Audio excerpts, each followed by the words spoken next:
You ask Tiger to solve.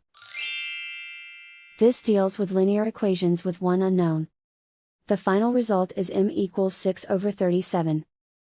Let's solve it step by step. Simplify the expression. Expand the parentheses. Simplify the arithmetic. Expand the parentheses. Simplify the arithmetic. Multiply the coefficients. Group like terms. Simplify the arithmetic. Group all constants on the right side of the equation. Subtract 6 from both sides. Simplify the arithmetic.